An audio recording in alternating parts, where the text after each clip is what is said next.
शास्त्र इतिहास पुराण तुम्हारे सामने गुप्त नहीं रहेगा। बिना पढ़े जो चाहोगे वो सब सामने आ जाएगा। क्या झड़ी लगा दी आनंद की। और बहुत महिमा की बात, बिनु श्रम तुम जानव सब सो, नित नव नेह राम पद हो। रोज भगवान के चरणों में नया नया प्रेम बढ़ता जाएगा। हे धीर बुद्धि गरुण जी, उसी समय आकाशवाणी हुई, हे मुनिवर, जो जितने तुमने आशीर्वाद दिए एवमस्तु ऐसा ही हो, क्योंकि ये मेरा भगत है मन वचन और कर्म से। क्या मिला? ये जो मिला सब अमोघ मिला। इसलिए कहे नाम जप करो, भगवान के आश्रित हो। इतने कृपालु है, इतने कृपालु, निहाल हो जाओगे। बस लगे रहो। देखो कैसी परिस्थिति आई, पीछे से देखो इनके अपना चरित्र बता रहे काकभूषण। कैसी मन की मलिनता थी, कैसा द्रोह था, लेकिन लगे ना भजन में, सब मिटा। भगवान शंकर ने भी शाप दे दिया, वो भी मिटा।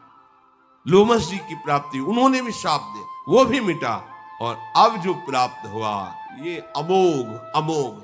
इतना सब कुछ प्राप्त होना बड़ा दुर्लभ है। आकाशवाणी सुनते ही मेरे हृदय में परमानंद की बाढ़ आ गई।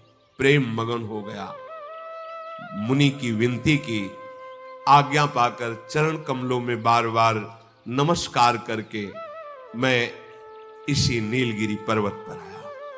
और यहां आश्रम में मुनि का प्रताप, भगवान की कृपा से दुर्लभ प्रेम, और बड़े बड़े भगवत स्वरूप यहां सब पक्षी आते हैं। मुझे 27 कल्प बीत गए यहां रहते हैं। 27 कल्प।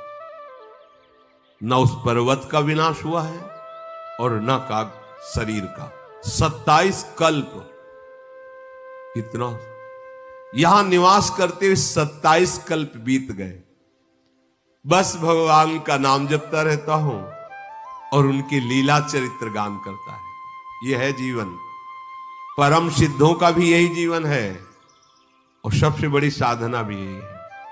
निरंतर नाम जप करते रहो, भगवान की चर्चा सुनो, भगवान का यश गाओ।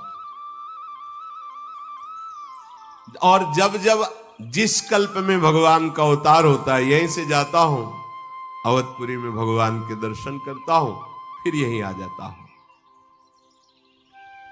प्रभु की कृपा से उनकी लीला सुख में निरंतर डूबा रहता हूं। तो आपने पूछा था कौवे की देह क्यों पाई और क्यों नहीं छोड़ा, तो ये देह मुझे ऐसे मिली और इसलिए नहीं छोड़ता कि इस कौवे की देह में ही मुझे सब कुछ प्राप्त हुआ। अगाध भक्ति, माया रहित, भगवत सद्गुण,